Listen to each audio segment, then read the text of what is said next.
Hello YouTube, and welcome to the first Humble Monthly Spotlight. I'd like to begin by explaining what the Humble Monthly is.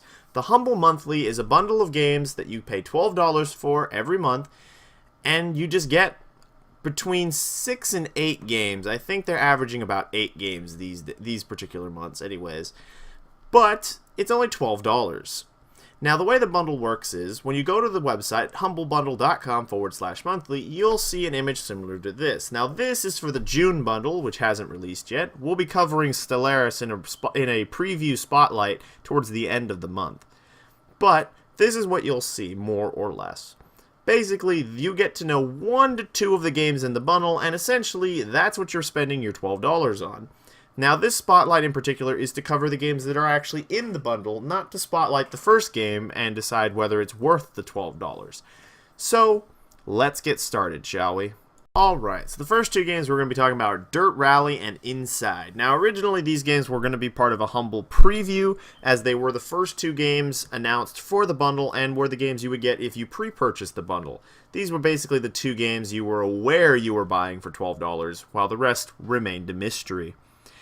Now, we're going to be covering Dirt Rally first, and I will leave it to my past self, who has recorded a short, little tiny summary on the game that will basically explain to you what the game's about, more or less, and then we will go from there. So, take it away past me.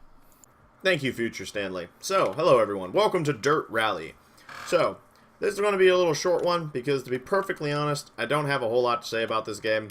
This game, disregard that, is basically just a racing game.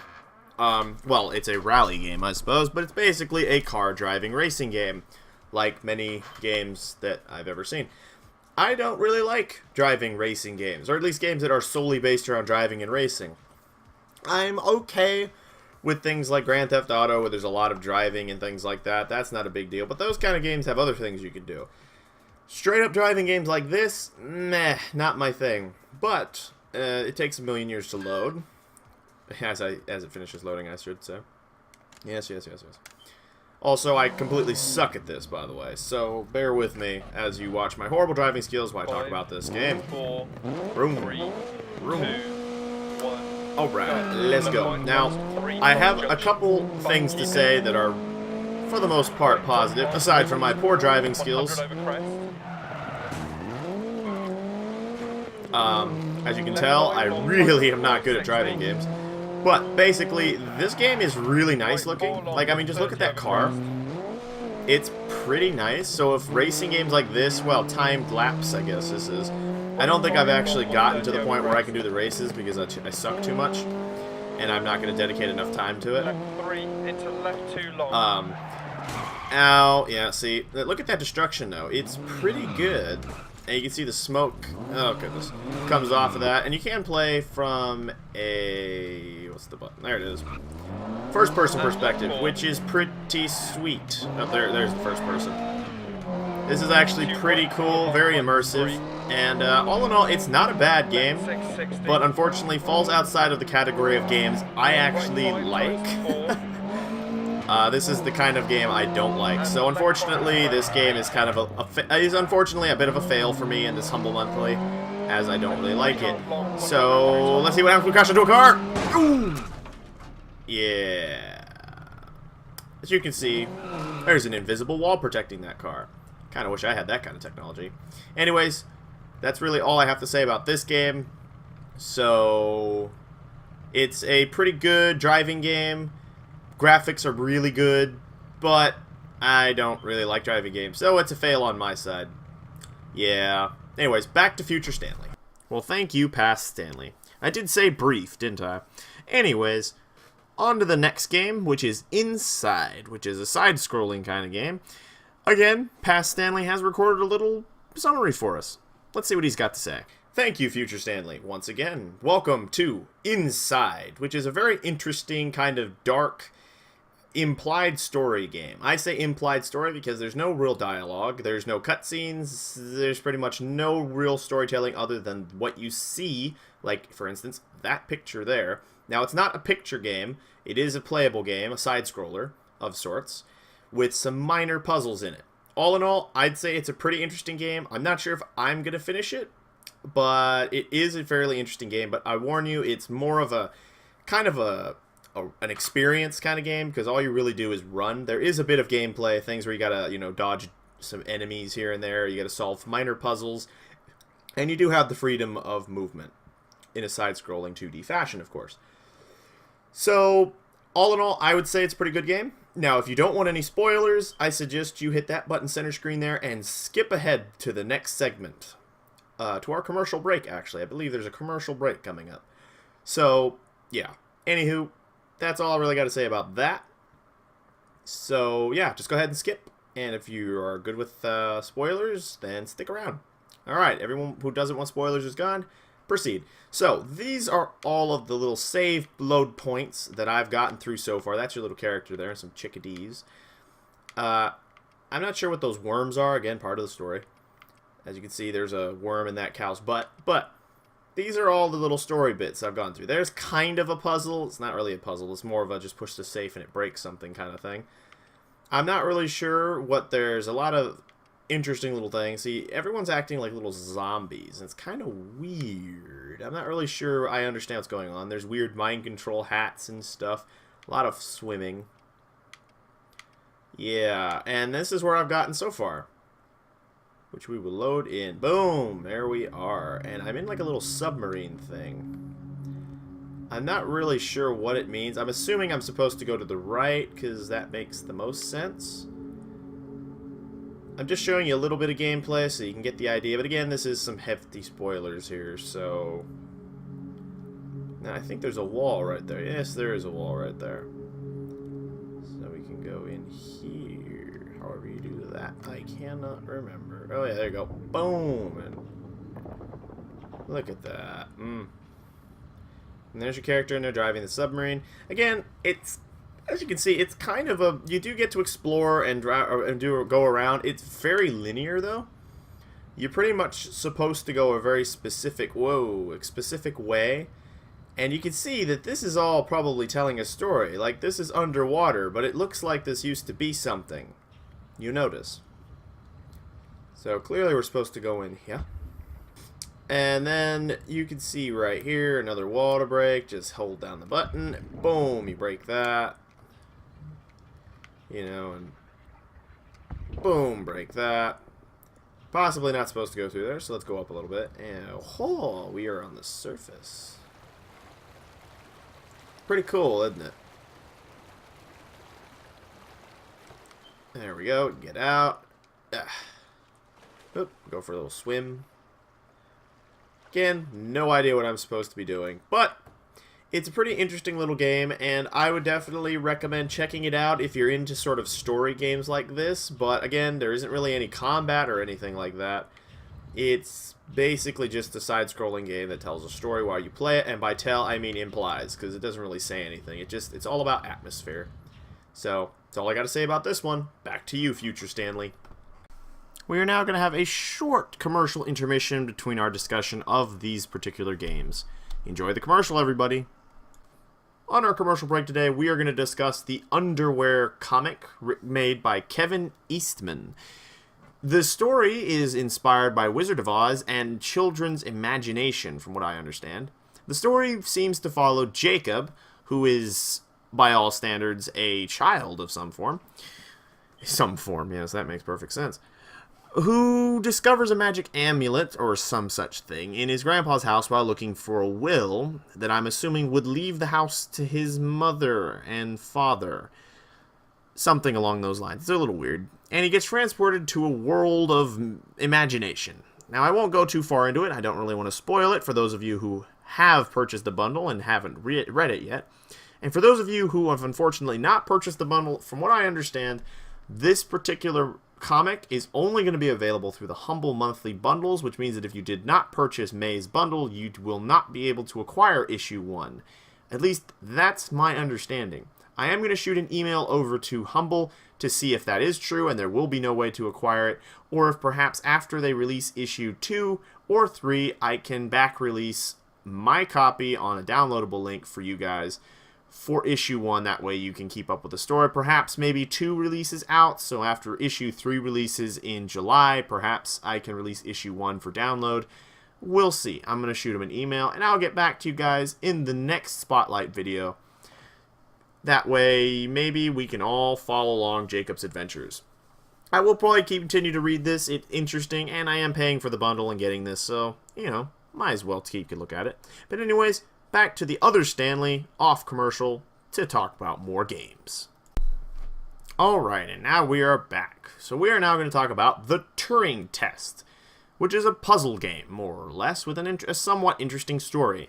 The following video summary is a little bit longer than the others, as I'm a little bit more invested in the Turing Test than the other 2 games we've just discussed. So, take it away past me.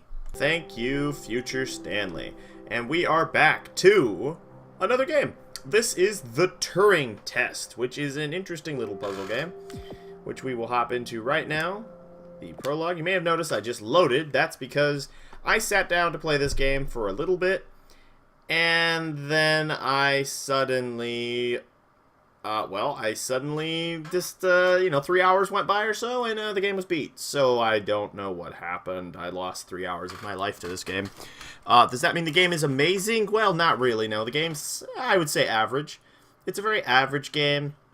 It's a puzzle game with a pretty interesting story. The story kind of falls apart towards the end. I won't spoil it for you.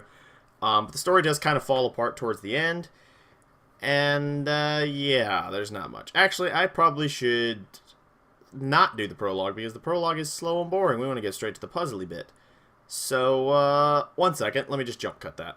And we're back. Okay, so this is section 1. There is a bit of a spoiler here, because there's going to be a little storytelling, which we will get to. The base. Yep, there it is. What do you mean? The base was originally constructed as modules to withstand the seismic activity in and around Thera Macula. It appears the ground team have manipulated these modules. And there's how the story is told. You will walk into test chambers. Sorry, portal on the mind there. You will walk into Turing test rooms. Now, you don't know yet that they're Turing tests. You find out in a few rooms. But basically, you'll come into a room like this. I mean, not necessarily like this. Some of them will be much more complicated. Oh, I'll show you one that's much more complicated in just a second. But basically, you have to solve the puzzle. Now, you can see here, that door is locked. It needs this power to open the door. So, you just kind of wander in here, pick up the power supply, and go boop. And the door opens, and then these go wobble, wobble, wobble. And more story. The base was built initially by machines. I served as the mind of these operations. I arrived first on Europa in 2240. It costs a lot to send humans into space with the necessary life support. Yes. Especially such a vast distance from Earth. So, robotics built this place. Cool. So the main protagonists and/or antagonists, depending on how you want to look at the story, of course, you won't know that yet, but is Tom, which is the AI who's watching me in this camera, and Ava, who is the character you're playing as. Now, your team has been sent, more or less, on a mining operation to Europa, which, for those of you who don't know...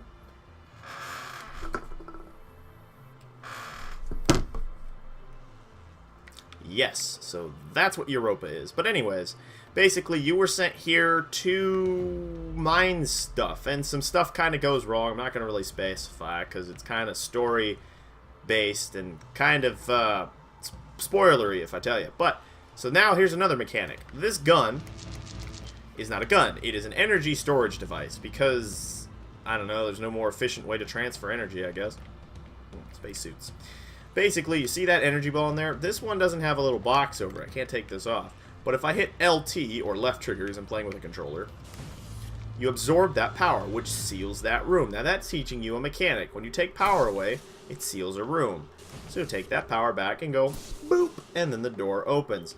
That's where these wobblers come in. So basically, if I somehow managed to nick that back without, you know, getting stuck on that side, which isn't possible, I don't believe. But these will just zap it away. These take away any power stored in your gun. That way you can't just take extra power devices into other test chambers and ruin the tests. Now, I'm going to skip ahead a few levels And I will avoid the spoilers. I'll let the story play out before I go back. And I'll show you a much harder test chamber. Excuse me, Turing test. Okay, everyone. So, I didn't mention, so the game has 7 chapters, and each chapter contains 10 Turing tests. So that's about 70 tests or 70 puzzles you'll have to solve, including those really easy ones that were way at the beginning. Now, we're currently in Chapter 4, so about midway through the game. And this is actually the last testing room. Or is this the last testing room? No, I think this is the, like, midway. So, like, the 5th test, Turing test in this chapter. So you can now tell this is a little more complicated. You can't immediately see a solution. I mean, we are halfway through the game, so it gets kind of complicated. So now, first off, there's a lot of new features. For instance, plug that in there. This opens those doors. Now you can see I can zap these and take them. Now there's reasons for that. I can now drop these, and I can put them in here. Green ones turn on and off. On and off. Now, logically, that's actually not very helpful. Right here, you want to put that there, because now that turns this on and off, which gives you a pulsing action. And you put that one there, because now it's powering that, and just drop that there. So as it gets magnetized up, it turns it off, and as it gets down, it magnetizes away, which allows you to open and close these doors, which means I can now go in here, wait a few seconds, whoop, not fast enough, whoop, get through there. Now you immediately may notice a bit of a problem here. This is now turning off and on. So what I'm going to do, I'm going to nick that. It's going to stop turning on. Now I can just walk through. But you can also see a problem with that. That door is now closed, and I have no way of getting through. So you can see there's a lot of weird little puzzly elements. You've got to kind of decide what you need to do and when. Now, I didn't actually mean to fall down. That was an accident. So what I'm going to do is I'm going to do that. Go doop doop doop doop doop doop. Whoop, doop doop doop doop doop doop. Come in through here. Grab that. And now that's going to be on. So now I'm going to move to this side of the chamber. Just so I can see that. I'm going to grab that. I'm going to shoot it over there. And now I'm going to shoot this there. Because now that's toggling this. See? So now this is a whole different kind of door toggling system. See how that works? Now, theoretically speaking, I think you could have just put the green one in there and just put the blocks there, and it would have done the same thing pretty much. And then you wouldn't have needed this blue power at all. And that's that room solved. Now, that may have been really easy for some of you, and others of you will probably have just been like, what the fuck did he just do? Well, that's what this game is like. And believe me, the puzzles only get harder from here. I beat the game in approximately 3 hours. And if you're not, and I'm pretty good at puzzle solving when I'm like forced into it like this. When it's very straightforward, there's no monsters or enemies, it's just solving a puzzle, kind of like Portal and stuff. I get pretty, hold on a second, quiet. I'm pretty good at these things, more or less. I don't want to toot my own horn or anything. I'm not the best, but I'm pretty good at solving these puzzles. Most of these puzzles were just went right through it. And then there were some where I did have to stop and look and think and fiddle around with it for a while until I could solve it. And so there are some pretty tough puzzles in here. Now, I recommend this as a pretty good little puzzle game, but story is kind of poop. I mean, the beginning of the story, the first whole section of the story is wonderfully written. I was very invested in it, which is probably why I decided to stay for 3 hours. Because once I was like, you know, two-thirds of the way through the story, when it started to get kind of meh, I was kind of like, well, I can't back out now. I'm already 2/3 of the way through this. I've invested. I've got to beat this. I got to know the truth. I've got to know the secrets. So I beat the game. But, like I said, the story gets kind of poop towards the end. So if you want to play a game and solve some puzzles while getting a kind of interesting story told to you, this is a good game for that. Otherwise, I'd probably pass. Personally, as I have beaten the game, I enjoyed it pretty good. I'm not much of a puzzle game person, but I did enjoy it. Oh, by the way, you can see wobble wobble, and it has now deleted that thing. So now I don't have it anymore. It's also closed the door behind me. So anyways, that's the Turing Test. Pretty good game. Story gets kind of pooping out towards the end, but all in all, I'd say it's a good game. Back to you, Future Stanley. Thank you, Past Stanley. Well, that was a long one. The last one I got for you today is Undertale, which is an interesting little kind of... I'm not really sure how to describe it, so just take a look. Alright, thank you, Future Stanley. So we are now in Undertale, and that music is quite loud. I'm turning that down a little bit on my headset. So Undertale is an interesting game. As you can see, it's a pixel-based, or is this another name for this kind of graphical style? I'm going to say pixel art style, old-fashioned kind of side-scrolly game where you have to not fight people. I'll show you. Hold on a sec. Let's advance. Here's a ghost. Yeah. Most games, you'd probably just kill it, right? It's a ghost. It's what you do. This guy actually kind of reminds me of me. I don't know why. Anyways. So, there's this ghost. So you hit enter, and it says the ghost, Z, Z, Z, Z, Z. Are they gone yet? Z, Z, Z, Z. I don't know what any of this has to do with anything, but yeah. He's pretending to be asleep. So, you can say no, but that doesn't get you anywhere, you just walk away. So let's say yes, we're going to try and move him with force. So now we're in the fight mode. So now you have two choices. You can fight, or you can act. Now what's the difference? Well, fight is a violent option, which, theoretically speaking, the game kind of frowns upon. Then there's act. We're going to act. We're going to target Nablestabluk, which is his name. I don't know why he's named that. And you have these. Check, flirt, cheer, or threat. Now you can check. Nablestabluk. Attack 10, def 10. This monster doesn't seem to have a sense of humor. Oh, I'm real funny. And then you can see he shoots things and you gotta dodge him with your little heart here. That way you can avoid damage. So, now let's try cheer. We're gonna cheer. You gave Nemesis a patient smile. Heh. Really not feeling up to it right now, sorry. Alright, let's try it again. Cheer. You told Nablestabluk a little joke. Hehehe. Whoop. Gotta be careful. Oh, I got hit. Cheering seems to have improved Nablestabluk's mood again. Alright, cheer again. Nablestabluk wants to show you something. Let me try. I call it Dapper Blook. You like it? Nablestabluk eagerly awaits your response. Let's try it again. Cheer. Oh, gee.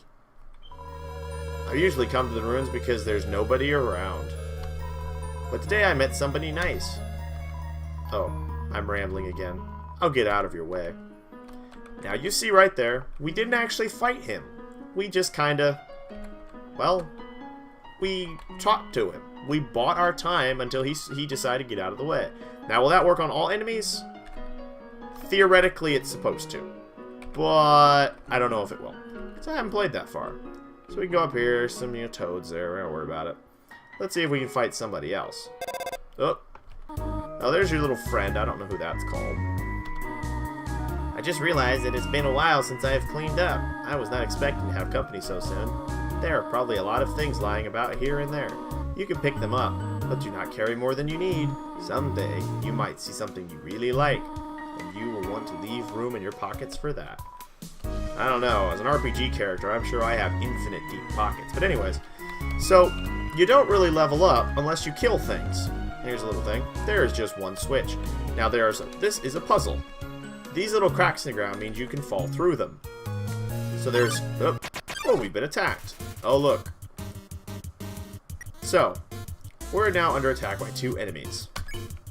The Mud Swap and the Migogus. Now you can see Model Swap here is already yellow, meaning he's willing to basically have mercy. Now, unfortunately, I don't actually know if there's a way to go back once you've selected something, so I have to go through with it. I'm going to imitate. No, I'm going to flirt with this thing, this jelly on the ground. You wiggle your hips, Molar leans back. What a meaningful conversation. Slime sounds, Legion, we are Legion. And you can see this is not safe. Oh my goodness, oh my goodness. And now it's waiting patiently. So if you click Mercy and Spare, he goes away. And now, as you can see, he now doesn't want to attack me. Doesn't have a care in the world. And now we can spare him too. You won! You earned 0 XP but 3 gold. You will get gold from enemies for beating them like this. But you won't get XP because you're not actually killing anything. See how that works? Now, you can go through and kill things, as far as I know, but I haven't actually really done it, so we're going to fall down here. There's a carrot. Carrots are usually kind of evil. Vegetoid came out of the earth. Now we're going to try a fight. I'm going to use him, and I'm not really sure how this works. Farm vocally, very locally. I don't actually know how the fighting works because I haven't been playing with the fighting. Oh my goodness. I think you're supposed to get in the middle. Well, and there you go. There's how the fighting works. Again, you're not supposed to fight people, but you can if you want to. It's kind of like a game. You can either be kind of the bad guy and go down here and massacre everyone like you would in most games, or you can take the more peaceful approach and be kind, caring, and not kill anybody. So it's kind of like a pacifistic game where you can be evil, but you don't have to. Boom! And he's dead. You won! You earned 6 XP and 1 gold. See? So you can get gold, you can get XP by killing things. Now, I don't know if there's a point in the game where there are enemies who you have to kill, like you can't mercy them out, or if it's just a choice. Either you can be really evil and violent and kill everyone, or you can be really nice and spare people. I'm not sure if there's really a, I don't know if there's a, you have to balance it or anything, because I haven't played that far. Might not play very much of this one, but, oh dear, we're under attack again. Ooh, look, it's a, whatever the hell that is. Oh, it's a Lux. Let's take a check. Don't pick on him. Family name, Eyewalker. Okay. Please don't pick on me. Okay. Whoa, whoa, whoa. Oh, Jesus. So now you can do something. Don't pick on or pick on. Pick on, of course, will just make you mad. Don't pick on is the peaceful option. Finally, someone gets it. And you gotta just avoid. And now, see, he wants to surrender. Now, of course, I accidentally hit something, so we're going to do it again. Finally, someone gets it. Whoa. Whoa. Whoa. Whoa. Whoa. Now, go to mercy, spare, and boom. 5 gold. He is now gone. So you can see how that works. Undertale seems to be a pretty interesting little game. I might come back to it and play it a little bit more. Unfortunately, every time you die, it's game over, and you have to go back to your last save point, which was by that cheese you guys may have seen earlier. I think I started by the cheese. Probably did. But anyways, that's all I really got to say about this one. It is actually a pretty interesting little game, especially with the fact that there is a completely pacifistic route where you really don't have to fight anyone. I think that's the point of the game. I don't know too much about Undertale. I put the Turing Test and Undertale together because I have heard of them, but I don't know a whole lot about of Undertale. I think the goal is that you can either be a pacifist because you are a child, or you can go around murdering everybody. Not sure what the difference is between them. I think it's safe to say if you go around murdering everyone, the game is probably a lot easier, theoretically speaking. But I don't know. So anyways, back to Future Stanley, and we're going to close up today's spotlight. Alright, so we've covered Dirt Rally, Inside, the Turing Test, Undertale, and the Underwear comic. So far, I think this bundle is definitely worth $12. Aside from Dirt Rally, all the other ones are pretty good. Dirt Rally isn't a bad game, but of course, it's not my kind of game. Inside, again, a game that's not really my thing, but I did somewhat enjoy playing it for the little while I did to sort of understand the game for this video. The Turing Test, obviously liked that. I beat that game. And Undertale, I might revisit that one. And the Underwear comic, it's kind of interesting. I'm probably going to keep reading it and see where it goes. It'll probably make more sense as I get deeper into it. So, in the next video, we're going to talk about This Is the Police and Metrico. We may also have a sponsored commercial by A2BE. Not really sure what that is, but we're going to find out. Thanks for watching, guys. See you later. Hey guys, thanks for watching my video. If you liked it, make sure to like and share with your friends. If you'd like to see more videos, hit that subscribe button center screen there. Also, if you'd like to support the channel, there's a link to my Patreon in the description below, as well as a couple links to my planner for the week and another video in this series. Thanks for watching.